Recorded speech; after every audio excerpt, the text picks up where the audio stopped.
Ron Goodall, FightHype.com. I'm here with, I could safely say, what, trainer of the year, right? Ooh, feels good, Bob Santos, right? How's everything going with you, man? Everything's great, man. It's fantastic to be here. You know, it's great for boxing. Cinco de Mayo weekend. You got two Mexican warriors going at it.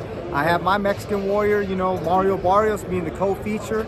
So, man, it's just great. The excitement, the atmosphere is second to none. No, I'm not looking past his opponent because his opponent has that Maidana blood in him. So we know what type of energy is going to come. But the whole world's going to be looking to see, you know, Mario to separate himself because the whole division is kind of scattered. Like, so what's your likings of Mario against the other champions if he gets past his opponent?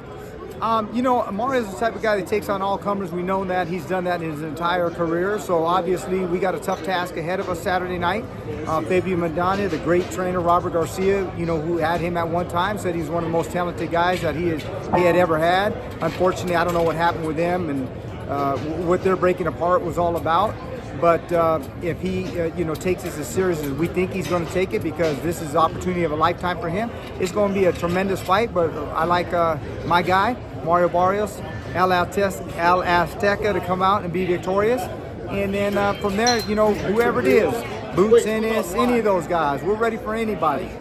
You know, with Mario, and he mentioned a little bit from the Tank fight, and each fight he's been on is these big pay-per-view cards, from like the Thurman to, you know, the Canelo card. So have you seen the growth of him just maturing and obviously not just as a fighter but underneath the lights? Oh, of course. You know, I was with him for his first pro fight, obviously.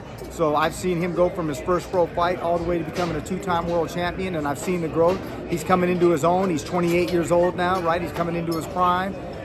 You know, he has a kid on the way, so he's becoming that family guy. He knows there's a lot more at stake, you know, not just for his fan base, but for his family. And we're expecting a tremendous performance come Saturday night.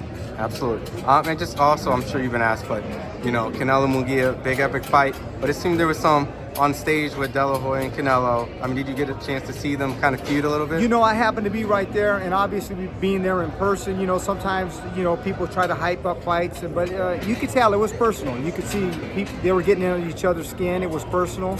And I was a little bit taken aback, to be honest with you. But that being said, it is what it is. I guess Oscar had to get some things off his chest.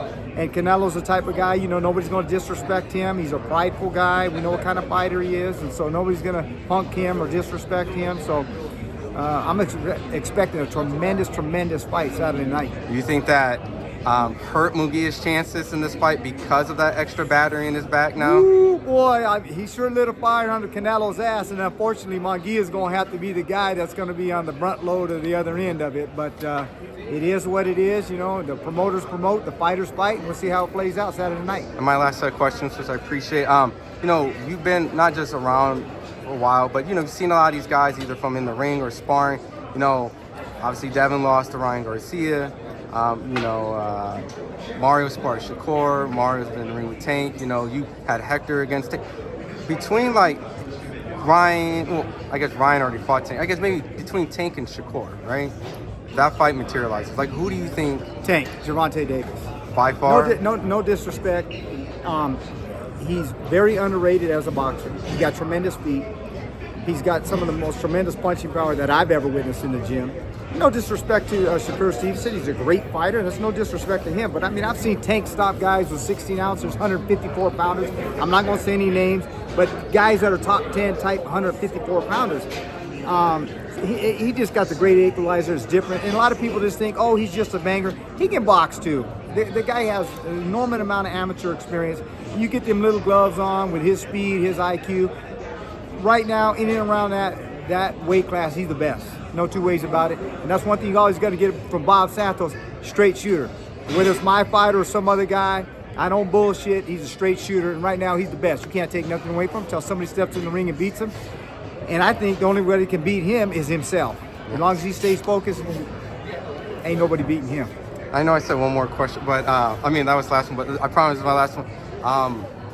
Don't really have to speak too details, but I know when fighters split with their trainers, with Spence and Derek, I mean, you know, I'm sure you had fighters go here and there. Like, what in the boxing world isn't seen, you know, to the public, but goes behind the scenes? Like, well, it's unfortunate when you see two guys come up together like they did and have the success that they did.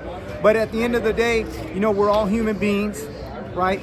And so there's a lot of different entities involved, whether it's your manager, whether it's your promoter, whether it's your wife, whether it's your best friend. We're all human, and sometimes people can get swayed one way or the other with somebody in their ear in a bad regard. And sometimes it's just a miscommunication. And all of a sudden it just creates a wedge, and unfortunately guys end up going their own way. And you hate to see that, but it's just not in boxing, it's in life, and we all understand that. Should things be in contract? Like, and I know it's hard because when you're kids, people look at father figure.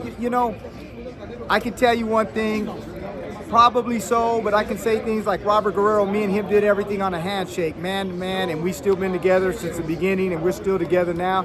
I know there's not a lot of people that are like that anymore, and probably to protect your own interests, I guess maybe you do need to get on writing, but I guess that's for each individual to make assessments for themselves on how tight their relationships are. Awesome. Appreciate the time, Bob.